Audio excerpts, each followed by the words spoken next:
promotif dan preventif menurut Livel and Clark. Ya, kemarin sudah saya jelaskan bahwa secara ringkas bahwa health promotion atau promosi kesehatan itu dicetuskan pada tahun 86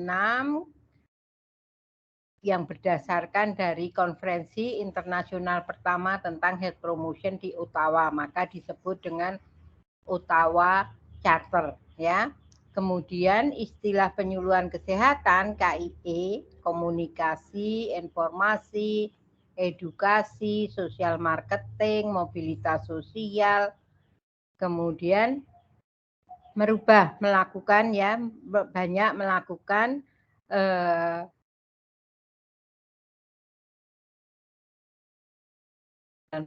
itu mulai belajar tentang implementasi health promotion.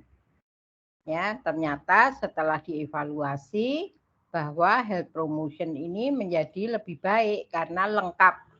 Lengkap tidak hanya edukasi kesehatan saja, tetapi juga terkait dengan mobilitas sosial, sosial marketing, sehingga termasuk pemberdayaan masyarakat, sehingga tidak hanya meliputi peningkatan pengetahuan kesehatan, tetapi bagaimana di dalam health promotion ini kita itu memberdayakan masyarakat, ya, memberdayakan masyarakat sehingga mereka itu outcome-nya itu menjadi lebih jelas dibandingkan kita hanya melakukan KIE atau edukasi kesehatan, ya. Nah, seperti yang saya sampaikan tadi bahwa promosi kesehatan adalah suatu proses untuk meningkatkan kemampuan masyarakat dalam memelihara dan meningkatkan kesehatannya. Selain itu juga untuk mencapai derajat kesehatan yang sempurna, baik fisik, mental, sosial, sehingga apa? Sehingga masyarakat itu harus mampu mengenal serta mewujudkan aspirasinya, kebutuhannya, dan mampu mengubah atau mengatasi lingkungannya, ya, baik lingkungan fisik, lingkungan sosial budaya, dan sebagainya. Ada lingkungan sosial juga kan. Nah, di sini kita bisa melihat bahwa di dalam promosi kesehatan itu tidak hanya mengenalkan suatu program, ya, tetapi di dalam promosi kesehatan itu kecuali kita itu meningkatkan pengetahuan, ya, KIE-nya tadi atau edukasi kesehatannya tadi, tetapi yang lebih penting adalah bahwa kita itu mengajarkan masyarakat bahwa mereka itu mampu mengenal serta mengetahui keadaan lingkungannya itu seperti apa. Sehingga kalau orang itu lebih kenal, ya, lebih paham lingkungannya, tentunya kan satu, dia itu akan lebih mudah untuk mendeteksi masalah kesehatan yang ada. Kemudian yang kedua, kalau kemudian masyarakat itu dilibatkan, mereka itu akan mempunyai sense of belongings atau rasa kepemilikan pada masyarakatnya, apa yang ada di dalam masyarakatnya, sehingga mereka itu kalau ada masalah tentunya kan ada keinginan untuk bagaimana menyelesaikan masalah kesehatannya. Misalnya dalam suatu lingkungan masyarakat itu terjadi KLB demam berdarah atau KLB yang terkait dengan gizi, misalnya kasus gizi buruk, tidak usah sampai stunting tinggi. Nah, kalau masyarakatnya di situ itu kemudian promkesnya itu diminta untuk mengatasi ini, kenapa ya kok angka gizi buruk di sini ini tidak bisa landai, tidak turun-turun, tetapi kok malah meningkat. Kemudian diajak rembuk desa, misalnya.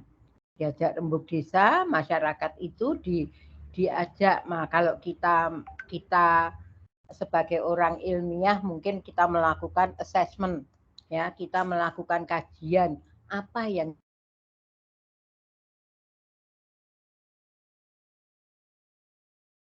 sosial budayanya apa toh yang menyebabkan angka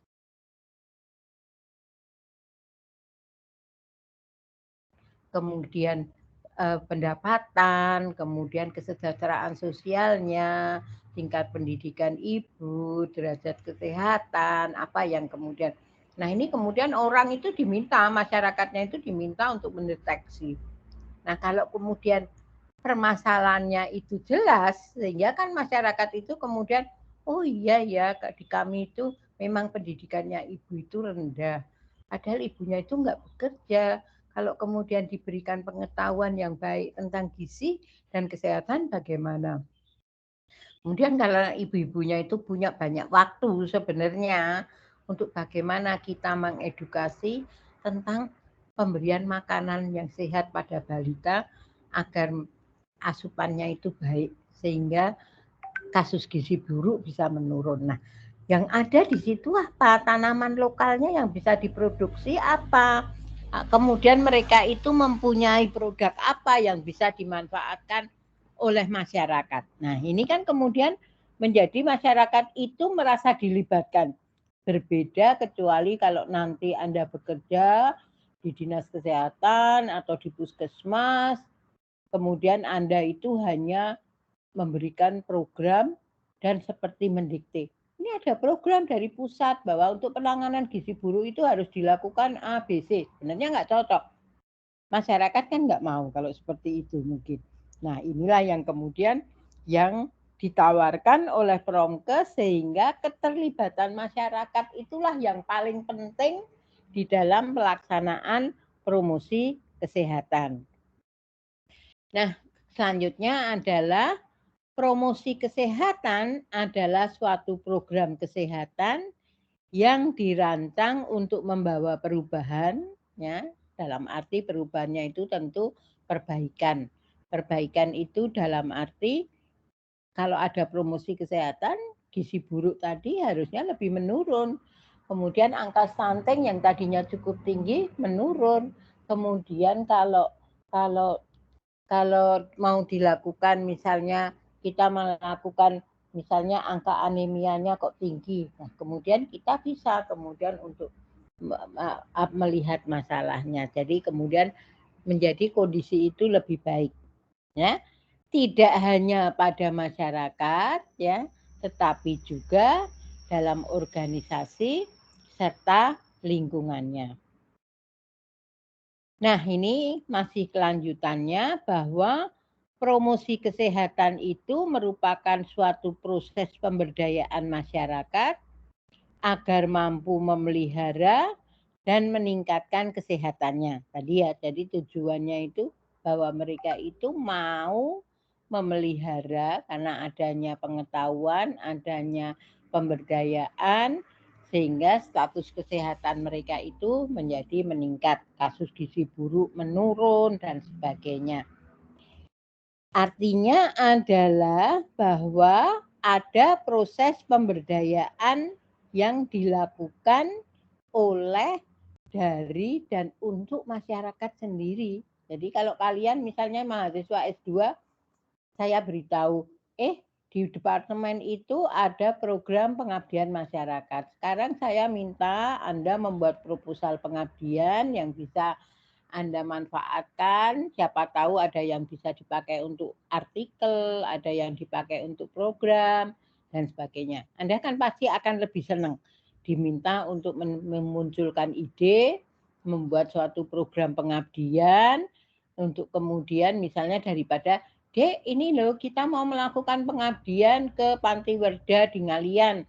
Nanti Anda melakukan edukasi ya pada lansia tentang asupan gizi yang baik pada lansia, bagaimana menjaga kesehatan pada lansia. Anda kan cuma kayak disuruh, ya toh?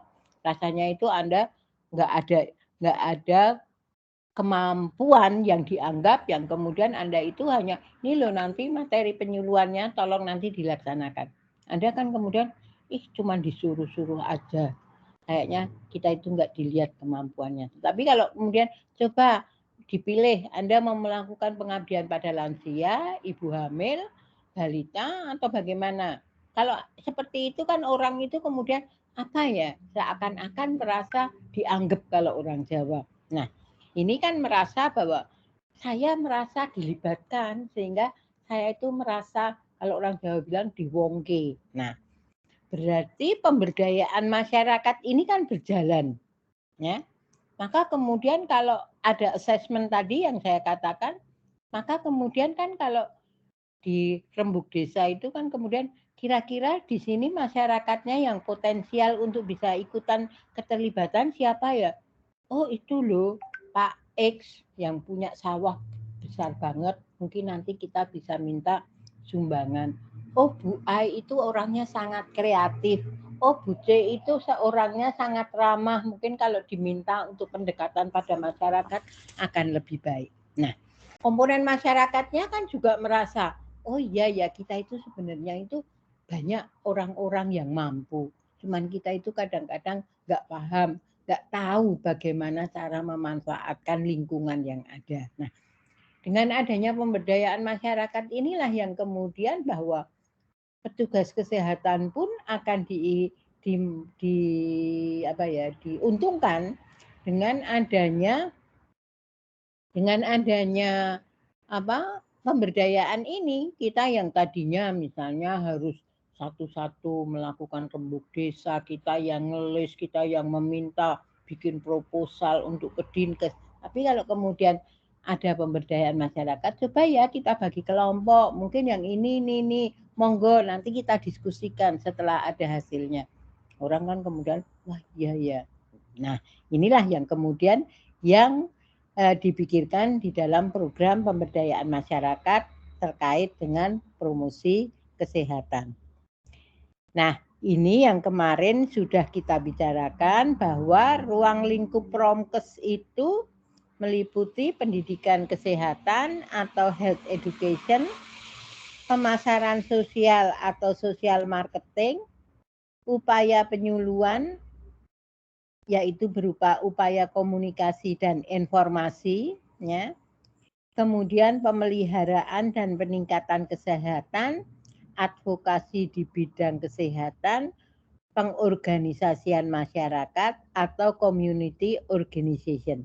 Jadi lingkup Promkes ini tidak hanya kalau kemudian orang itu mikirnya promosi kesehatan melakukan penyuluhan. Tidak. Kita itu perlu melakukan pemasaran sosial. Kita itu bagaimana kita itu memaintain kesehatan yang ada di dalam masyarakat. Maka kemudian ada preventif promotif misalnya. Kemudian ada advokasi di bidang kesehatan. Bagaimana kita melakukan persuasi pada penentu kebijakan sehingga kebijakan itu sesuai dengan program kesehatan. Termasuk juga bagaimana kita melakukan community building. Kita melakukan organisasi di dalam masyarakat itu seperti apa. Nah, di sini kita bisa melihat kalau Anda pernah membaca buku kesehatan masyarakatnya Prof. Sugiono Toatmojo yang dari UI itu, maka kita bisa melihat bahwa promosi kesehatan itu menurut Prof. Sugiono Toatmojo ada dua dimensi. Yang pertama adalah dimensi aspek pelayanan kesehatan, ya. Jadi ini lebih pada kita itu pada tindakan kuratif, ya. Kemudian ada dimensi tatanan atau setting yang terletak pada tempat pelaksanaan promosi kesehatan. Jadi ini lebih cenderung ke preventif dan promotif. Kalau pelayanan kesehatan kan berarti pada tindakan kuratif dan rehabilitatif. Jadi kita bisa mengingat bahwa menurut Sugiono Toatmojo ada dua dimensi, aspek pelayanan yaitu kuratif dan rehabilitatif. Kemudian ada tatanan, ini pada aspek preventif dan promotif.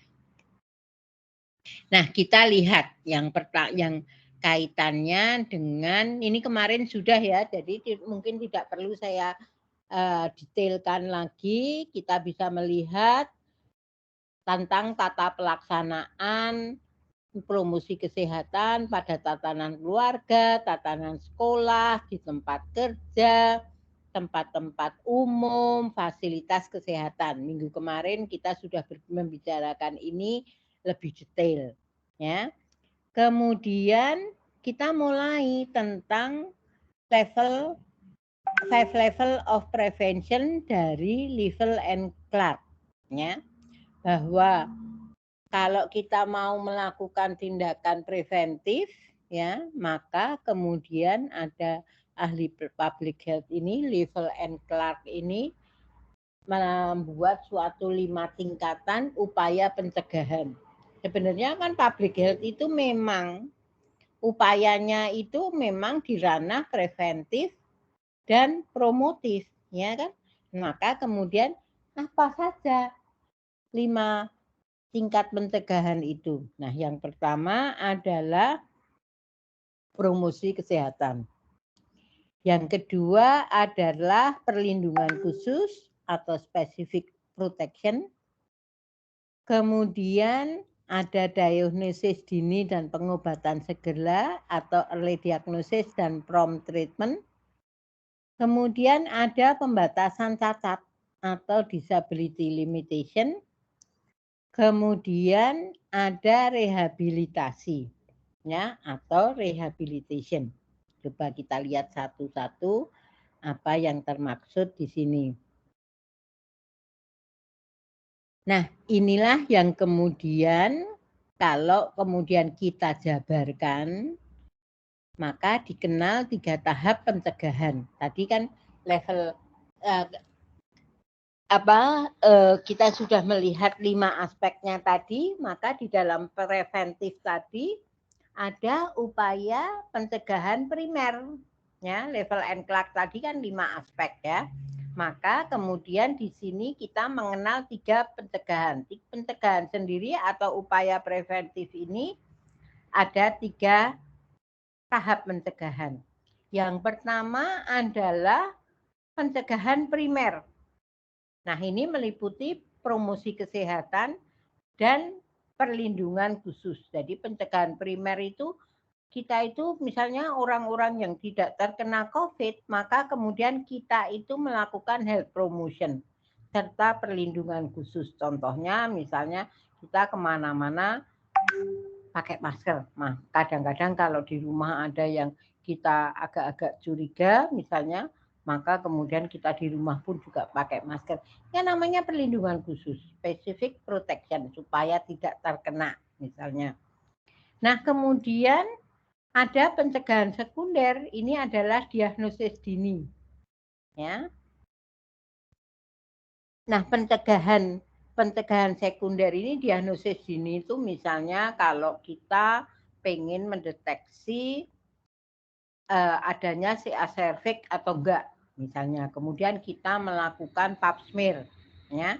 Kita melakukan pap smear yang sudah menikah, melakukan pap smear agar kemudian kita tahu kalau kemudian memang kita itu terdeteksi ada CA cervix atau enggak. Nah, kemudian pengobatan segera atau early diagnosis and prompt treatment dan juga pembatasan cacat atau disability limitation dan juga ada pencegahan rehabilitasi. Nah, inilah yang kemudian kalau di negara-negara berkembang seperti Indonesia, masyarakat itu cenderung abai untuk melakukan tindakan preventif. Paling gampang kita itu melakukan tindakan preventif adalah vaksin flu, ya. Vaksin flu itu kan berarti kan memang kita itu melakukan tindakan preventif biar setahun itu nggak kena flu. Saya sebelum zaman COVID selalu rutin bulan Januari itu selalu vaksin flu biar setahun itu nggak kena flu, karena flu itu sakitnya nggak seberapa tetapi menderitanya ampun-ampun, badannya gerges-gerges, bersin-bersin, kepalanya pusing, ya. Nah, ini kemudian orang itu kan jarang. Karena apa? Kadang-kadang faktor ekonomi juga menjadi permasalahan. Misalnya begini, waduh bayarnya 170.000 Bu, saya nggak punya uang, ya mending beli beras lah daripada untuk 170.000. Ya, nah ini kan juga Bahkan imunisasi pada anak pun orang-orang itu kadang nggak mau, padahal ini juga suatu upaya pencegahan. Tetapi saya takut Bu, di TV itu ada yang diimunisasi terus mati kok Bu. Nah, saya ya takut anak saya nanti malah sakit atau malah mati. Misalnya seperti itu. Atau kemudian kalau kita melihat tadi yang saya contohkan, pap smear untuk melakukan diagnosis dini TA cervix. Balah Bu, ya malah takut. Orang yang pendidikannya baik pun kadang-kadang seperti itu. Misalnya saya itu secara genetikly mempunyai carrier kanker sangat tinggi karena kakak saya kandung meninggal karena kanker paru. Adik saya langsung kemarin bulan Mei meninggal karena Desember karena kanker payudara, sehingga dokter onkologi itu selalu mengatakan, Dik, kamu itu harus tes loh ya untuk mendeteksi kamu itu ada kanker enggak di tubuhmu. Ya ampun, malah takut. Dok, nanti malah saya ketahuan ada CA-nya, malah saya stres. Ya lah, nggak usah. Ini kan juga bahwa kemudian kadang-kadang pendidikan tinggi pun juga tidak menjanjikan orang itu untuk melakukan diagnosis dini atau early diagnosis. Ya, sehingga poin-poin inilah kalau kemudian kita melakukan health promotion yang kita ajarkan. Sehingga apa? Orang itu nanti kalau Anda belajar tentang konsep sehat dan sakit kan kita tahu bahwa orang itu kalau pas badannya tidak ada gangguan pasti akan mengabaikan, merasa dirinya itu sehat. Sehingga kalau orang sehat untuk melakukan pemeriksaan kan ngapain wong saya itu sehat, kok melakukan tindakan preventif. Misalnya terutama yang harus membayar. Tindakan preventif kan juga tidak harus dengan tindakan medis, ya. Tidak perlu melakukan pemeriksaan, tetapi kita makan makanan yang sehat sehingga asupannya baik, kita melakukan olahraga rutin, kita kemudian lepas dari stres, sebenarnya kan ini juga tindakan preventif dari penyakit juga, ya. Jadi inilah yang kemudian kita tahu bahwa untuk melakukan upaya pencegahan supaya orang itu tidak sakit, ternyata susah juga. Jadi orang itu misalnya gini, nanti kalau sakit bayarnya mahal loh. Wah udah sekarang itu imunisasi, daripada nanti kalau ada apa-apa malah bahaya. Nah ini yang kemudian menjadi masalah dari kita ya. Jadi bahwa kita itu harus mengajarkan pada masyarakat bahwa pencegahan atau tindakan preventif itu lebih baik daripada tindakan kuratif. Nah, ini yang harus kita sampaikan. Nah, ini yang kemudian sebenarnya sudah saya sampaikan tadi pada saat saya memberikan penjelasan bahwa pencegahan primer ya tadi preventif tadi dilakukan pada masa individu itu belum menderita sakit. Upaya yang dilakukan ialah kita melakukan promosi kesehatan atau health promotion yang ditujukan untuk meningkatkan daya tahan tubuh terhadap masalah kesehatan. Nah, ini yang saya sampaikan tadi bahwa sebelum sakit sebenarnya kita itu bisa melakukan suatu tindakan agar kita itu tidak mengalami sakit. Coba kalau kemarin misalnya vaksinasi yang pertama dulu, orang itu diminta untuk vaksin COVID itu susahnya setengah mati. Ya toh, ada yang nanti pikirnya dipasangi chip, ada yang katanya itu cuman air, ada yang katanya apa sehingga orang itu untuk minta divaksin aja susahnya setengah mati. Ditakut-takuti, nanti kemudian ada yang mati, ada yang apa. Nah, ini kan bagaimana kemudian kita itu bisa melakukan upaya preventif agar tidak terkena masalah-masalah kesehatan. Nah, kemudian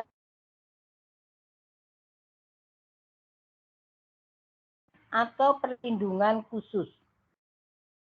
perlindungan khusus atau specific protection ini merupakan upaya spesifik untuk mencegah terjadinya penularan penyakit tertentu. Misalnya melakukan imunisasi. Ya, tadi peningkatan keterampilan remaja untuk mencegah dan menggunakan narkotika. Menanggulangi stres, misalnya teman-teman di bagian psikiatri Undip itu suka mengadakan webinar untuk bagaimana seseorang itu mengendalikan stres. Ternyata stres itu juga harus dikendalikan. Coba Anda yang sedang menempuh magister tentu juga mengalami stres. Misalnya stresnya nanti kalau saya tidak lulus tepat waktu, saya harus bayar SPP lagi, beasiswanya sudah habis, gimana ya? Nanti kalau saya belum lulus, nunggu publikasinya terbit, nggak bisa wisuda, saya bisa-bisa dimarahi suami saya dimarahi kepala dinas kalau saya nggak lulus-lulus. Hal-hal kecil seperti ini kan sebenarnya membuat stres diri kita. Ya toh? Misalnya saya kadang-kadang kalau doyak-oyak, ayo kapan mengajukan guru besar? Mau jadi profesor apa enggak itu kan sebenarnya saya yang menentukan. Tapi kan lama-lama kan tanya terus seperti itu kan juga stres. Padahal dalam diri saya itu dulu jadi dosen tuh nggak harus jadi profesor, kalau asal karyanya banyak kan ya juga nggak perlu, itu kan cuman gelar jabatan dalam hati saya. Sekarang aja tinggal-ngel kayak gitu ya, jadi ya ngapain kalau saya lah yang penting happy, nggak jadi profesor ya rapopo misalnya. Nah ini kan mengendalikan stres. Kalau saya itu sekarang semakin tua toh, jadi lebih mudah mengendalikan stres daripada zaman muda dulu. Kalau zaman muda dulu orang itu kan masih penginannya banyak. Kalau saya seumuran saya ini kan keinginannya udah nggak begitu banyak, jadi sudah lerem lah. Nah seumuran Anda itu nanti kalau udah lulus S2 kapan lagi ya sekolah S3. Tapi anak saya kok kayaknya selama sekolah S2 kok agak terlantar ya misalnya. Nah ini kan bagaimana kemudian kita itu mengarrange diri kita sendiri untuk lebih mengelola stres, termasuk juga kalau kita mengedukasi masyarakat di dalam promosi kesehatan untuk bagaimana ibu-ibu supaya lebih kreatif di dalam melakukan pola asuh pada anak. Ini kan juga sesuatu hal yang penting kaitannya dengan specific protection. Seorang ibu misalnya pengennya anaknya kan juga tidak menderita gizi kurang atau gizi buruk. Nah, promosi kesehatan kaitannya dengan specific protection kan kita bisa laksanakan untuk mencegah hal-hal tersebut. Nah, kemudian ada pencegahan sekunder yang dilakukan.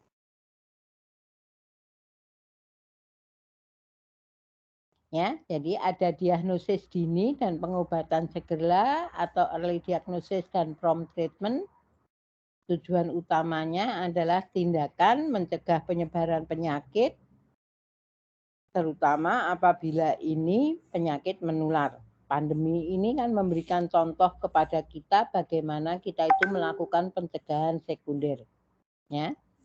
Kemudian bagaimana kita itu melakukan pengobatan dan menghentikan proses penyakit, menyembuhkan orang sakit dan mencegah terjadinya komplikasi dan cacat atau disability limitation.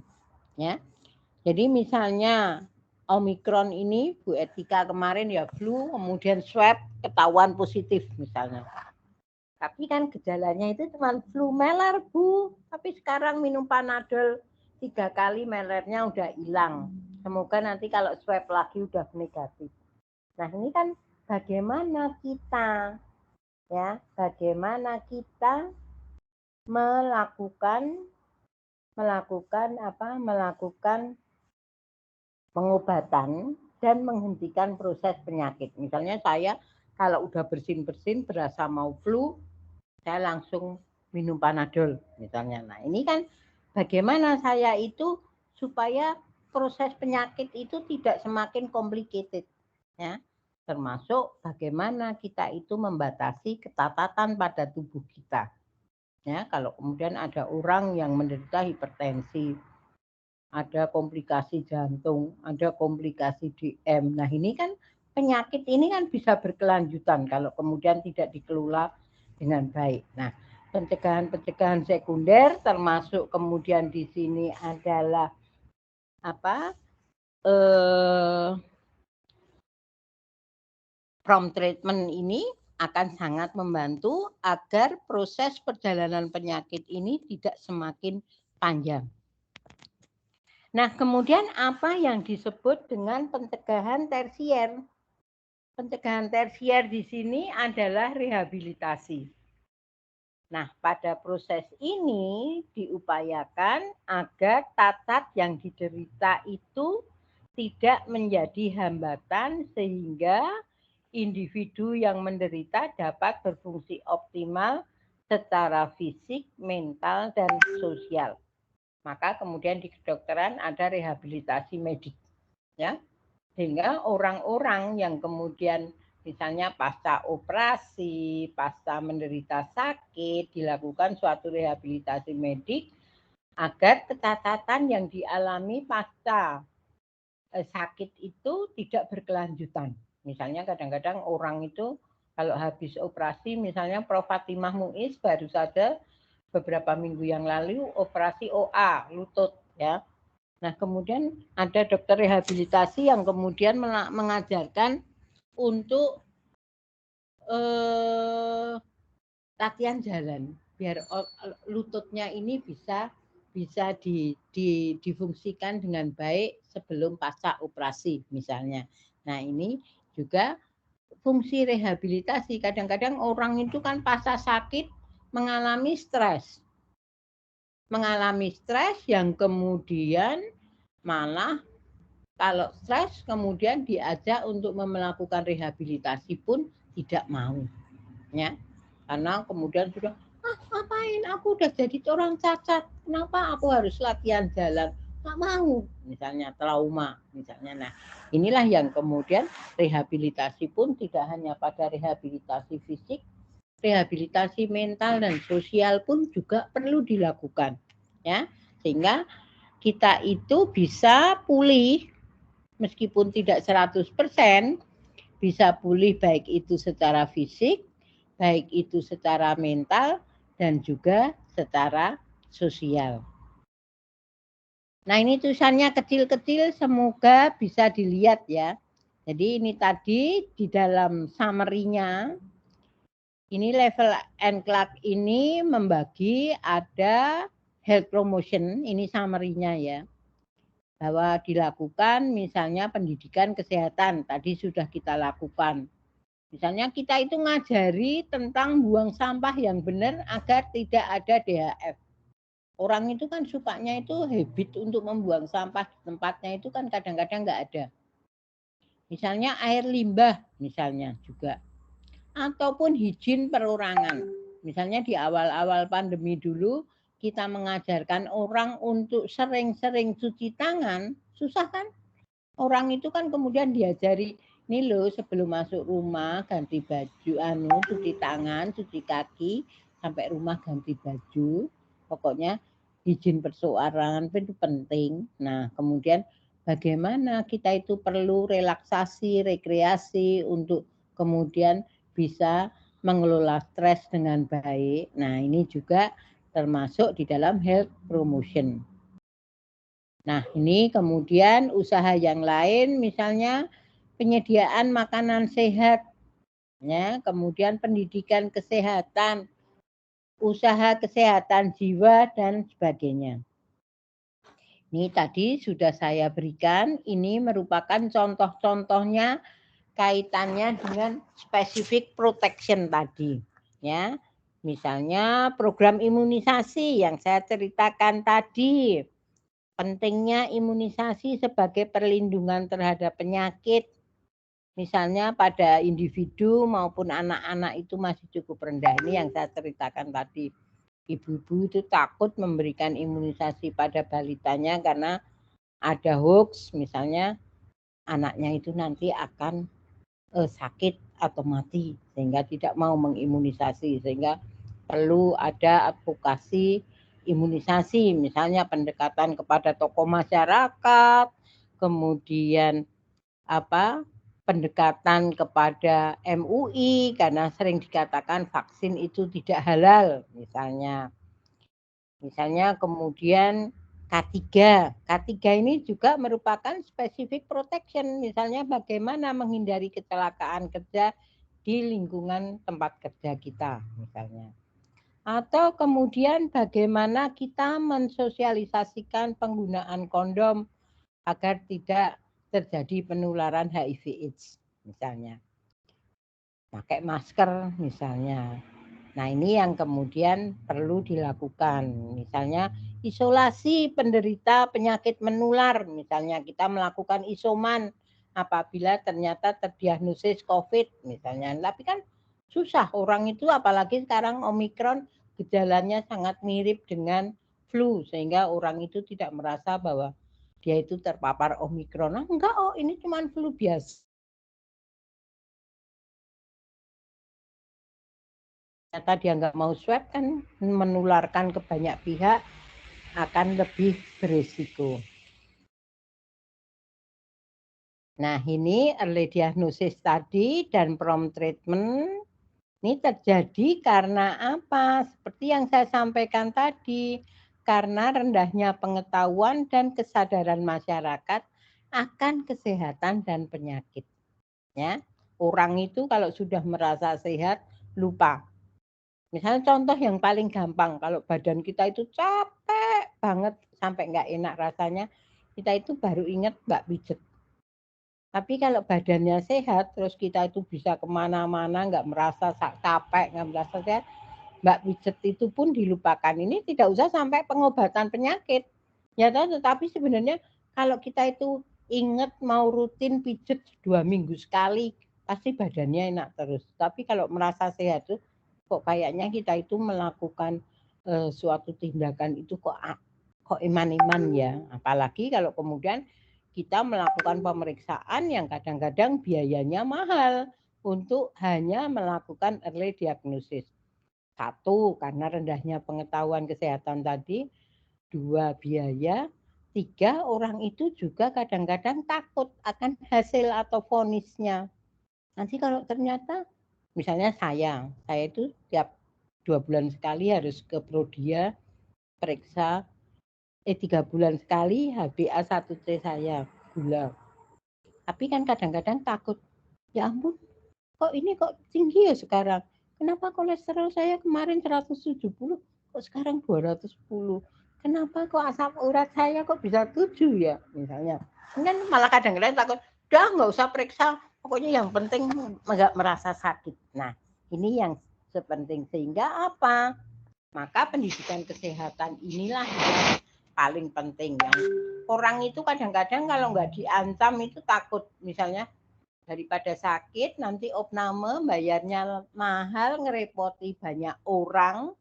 Udah sekarang itu periksa kayak gitu. Nah, ini yang perlu dilakukan. Nah, kemudian misalnya ini juga contoh ya, pemeriksaan pap smear, IVA, misalnya dengan deteksi ini ditemui kelainan. Nah, ini kadang-kadang orang juga mau melakukan mamografi takut misalnya. Waduh, nanti kalau ketahuan saya harus gimana ya gitu. Nah, ini jangan sampai terjadi seperti itu. Nah, tujuannya apa toh? Tujuannya itu agar kalau kita itu membuat suatu early diagnosis, prompt treatment, maka kita itu bisa melakukan pengobatan itu early. Pengobatan sedini mungkin sehingga lebih efisien. Penyembuhannya pun pasti akan lebih sempurna dan segera. Penyakitnya kalau orang Jawa belum babrak kemana-mana. Juga apa? Kalau itu penyakit menular, maka kita itu kalau melakukan early diagnosis dan prompt treatment, kita itu akan melakukan pencegahan agar penyakit kita itu tidak menular pada orang lain. Kalau orang sudah tahu positif, bukan malah bangga, itu positif, jalan-jalan ke mall nggak apa-apa, dia nggak sadar bahwa dia menularkan orang lain. Nah, inilah yang kemudian kalau apalagi ada, nah ini juga perlu. Kemudian apa yang lain kalau early diagnosis? Mencegah terjadinya kecacatan yang diakibatkan oleh suatu penyakit. Nah, ini misalnya kalau usaha yang dilakukan untuk melakukan deteksi dini pada masyarakat. Misalnya kalau kita itu mencari orang yang terkena TB misalnya, pemeriksaan dahak misalnya. Atau kalau kemudian kita itu tracing dan tracking kalau di dalam pandemi ini misalnya. Kalau sudah ketemu yang positif, dia melakukan kontak erat dengan siapa. Sehingga kita itu mewaspadai orang-orang yang berisiko untuk tertular penyakit menular tersebut. Kemudian selanjutnya adalah perlu adanya pendidikan kesehatan agar orang itu mengetahui gejala penyakit dari awal dan segera mencari tahu pengobatannya itu bagaimana. Nah, ini kan kemudian kalau orang itu jangan sampai persepsi yang ada di dalam masyarakat itu kalau ada gejala dini tanpa diobati akan sembuh. Kadang-kadang kan orang seperti itu, nggak apa-apa kok, masih seperti ini, nggak merasa sakit kok, nanti kan sembuh sendiri, nanti kan minum obat kok, nggak apa-apa, nggak usah khawatir. Tapi kalau kemudian kita periksakan pada orang yang kompeten kan pasti penanganannya akan lebih baik, ya. Nah, kemudian bagaimana kalau pengobatan yang dilakukan itu too late atau terlambat? Ini banyak kasus, misalnya orang itu karena tidak melakukan early diagnosis, ketahuan CA-nya sudah stadium 4 misalnya. Nah, ini kita bisa melihat usaha penyembuhannya pasti akan lebih sulit. Kemudian rasio atau persentase kesembuhan juga akan menjadi lebih sedikit. Bahkan mungkin bisa-bisa tidak sembuh lagi. Misalnya kalau kaitannya dengan pengobatan kanker yang terlambat. Misalnya, atau risiko yang kedua adalah kemungkinan terjadinya kecacatannya akan lebih besar. Kemudian penderitaan si sakit juga menjadi lebih lama. Biaya untuk perawatan dan pengobatan pasti akan menjadi lebih besar. Nah, bagaimana kalau kita melakukan disability limitation? Oleh karena kurangnya pengertian dan kesadaran masyarakat tentang kesehatan dan penyakit, maka sering masyarakat itu tidak melanjutkan pengobatannya sampai tuntas. Dengan kata lain, mereka itu tidak melakukan pemeriksaan dan pengobatan yang komplit terhadap penyakitnya. Pengobatan yang tidak layak dan sempurna juga dapat mengakibatkan orang yang bersangkutan itu menderita cacat. Ya. Maka di dalam tahap ini kita sebagai health provider perlu melakukan edukasi. Edukasi itu kan bisa berupa konseling, bisa berupa FGD, bisa berupa penyuluhan, ya. Nah, ini penanganan ini akan sangat penting dilakukan. Jadi semakin kita itu melakukan pengobatan dini, maka disability limitation ini bisa dilaksanakan karena pengobatannya menjadi tidak terlambat. Nah, ini rehabilitasi, ini seperti yang saya contohkan tadi ya. Bagaimana membuat orang itu tidak menjadi cacat permanen, ya. Perlu melakukan latihan-latihan, ya. Misalnya orang yang catat setelah sembuh dari penyakit kadang-kadang malu untuk kembali ke masyarakat. Yang tadinya sigap setelah menderita stroke, jalannya pincang. merasa kemudian minder, ya, merasa rendah diri, merasa bahwa lingkungannya itu tidak akan menerima dengan kecatatannya. Nah, ini kan berarti perlu tidak hanya rehabilitasi fisik, tetapi juga perlu adanya rehabilitasi mental, ya. Atau kemudian kalau kita ketemu dengan orang yang pasca menderita kekerasan, misalnya ada trauma psikis, anak kecil yang kemudian mendapatkan kekerasan verbal dari orang tuanya, atau seorang istri yang mendapatkan KDRT dari suaminya misalnya. Nah, ini kan juga bagaimana kemudian kita memulihkan, ini tidak hanya fisik ya, berarti mentalnya itu perlu direhabilitasi sehingga dia itu mendapatkan kepercayaan diri. Misalnya seorang anak yang kemudian karena terlalu sering dibully menjadi orang yang minder, orang yang tidak percaya diri, kemudian selalu menghindar pada kelompok misalnya. Nah, ini juga perlu kita perhatikan. Nah, ini ada beberapa rehabilitasi ya, ada rehabilitasi fisik. Tadi seperti yang saya katakan, karena habis stroke, tidak bisa jalan, kemudian dilakukan rehabilitasi. Kemudian ada rehabilitasi mental, seperti yang saya contohkan tadi, orang-orang yang pasca menderita kekerasan mental, KDRT, bullying, dan sebagainya. Kemudian ada rehabilitasi sosial, misalnya PSK. Kemudian rehabilitasi estetis ini kaitannya dengan misalnya kecacatan yang kemudian penggunaan mata palsu dan sebagainya, kaki palsu dan sebagainya. Nah, ini bagaimana kalau kita tadi misalnya terutama yang menderita rehabilitasi mental. Kalau kemudian kaitannya dengan penerimaan yang ada di dalam masyarakat. Meskipunnya orangnya itu pede misalnya, tapi kalau lingkungan itu tidak koordinatif, dalam arti tidak tidak happy untuk menerima orang yang dengan kecacatan, orangnya yang tadinya sudah pede kan juga masuk ke dalam lingkungan masyarakat kan kemudian juga takut, ya. Misalnya mantan anggota PSK atau stigma sosial dari orang yang menderita HIV/AIDS, ya. Orangnya ini kan kemudian sudah, kenapa tahu kok harus ada stigma sosial pada penderita HIV/AIDS, padahal dia itu terkena HIV/AIDS bukan karena perilaku yang menyimpang, akan tetapi karena memang penyakit tidak sengaja, misalnya karena transfusi darah atau kemudian karena hubungan seksual dengan suaminya yang tidak mengaku kalau dia itu menderita HIV misalnya.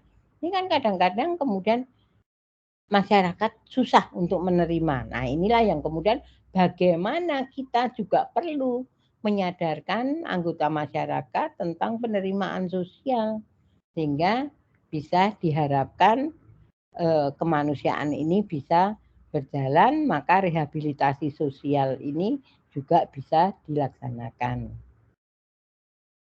Nah, bila seseorang itu jatuh sakit, maka perlu ada pengobatan. Misalnya, bisakah dia sembuh sempurna seperti dulu? Ataukah dia sembuh dengan kecacatan? Atau tidak bisa sembuh, dampaknya adalah meninggal. Maka kemudian kita itu upayanya, maka biar bisa sembuh sempurna itu bagaimana ya? Ya early diagnosis nanti, pengobatannya ya prompt treatment tadi. Nah, ini penggantian alat. Misalnya saya sudah pernah operasi katarak, maka kemudian lensa di mata saya ini sudah lensa buatan yang kemudian dipakai sehingga saya bisa matanya menjadi jernih lagi, tidak kabur, misalnya seperti itu. Oke, sampai di sini slide-nya sudah habis. Ada yang mau ditanyakan? Monggo kalau mau ada diskusi, kita punya waktu lumayan.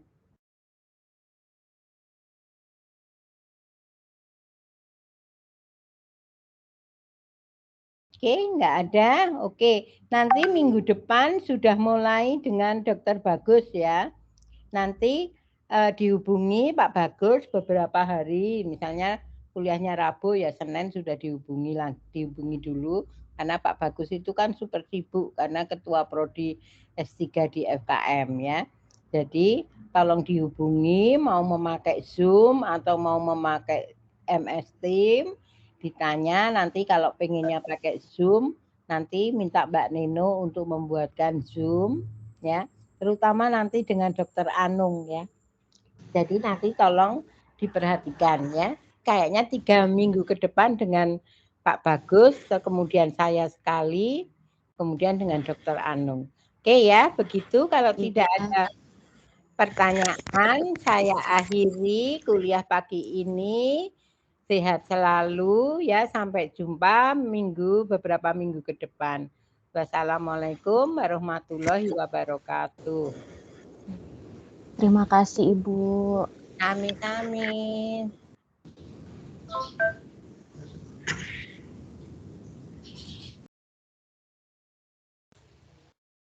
Teman-teman, ini kan ada 2 orang yang belum bisa absen. Terus yang Mbak Anissa ini belum join di Teams. Bu Nenonya minta kita screenshot dulu. Cuma ini ada yang bisa hubungi Mbak Nisa nggak? Soalnya saya coba hubungi nggak bisa.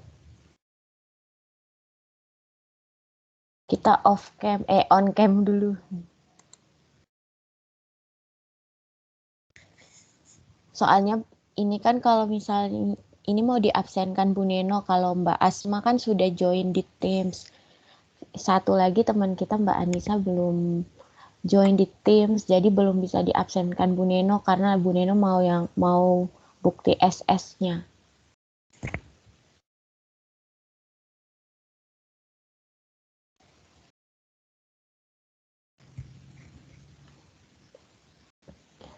Mbak Rena, ini gimana Mbak Nisa ya? Kan Mbak Nisa nggak join Teams. Apa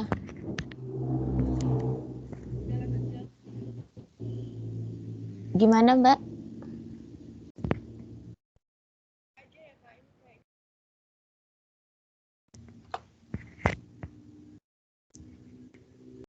Gimana Mbak Rena? Nggak kedengaran suaranya.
Teman-teman tunggu sebentar ya. Soalnya katanya Mbak Anisanya lagi dalam perjalanan juga.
Oke, baik teman-teman. Ini Mbak Anisanya sudah join.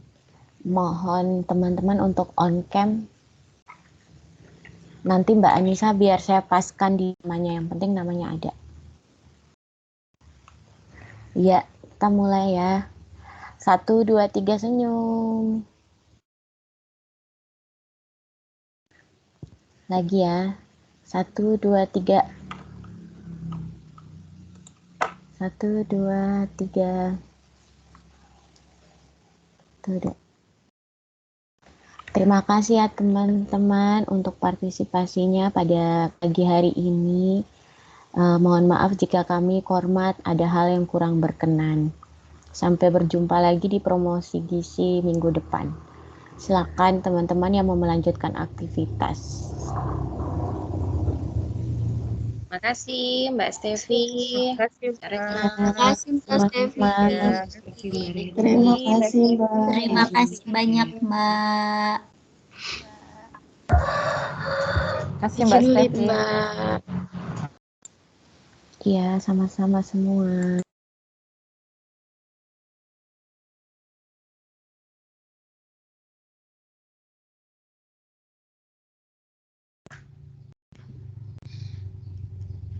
Ya, muat.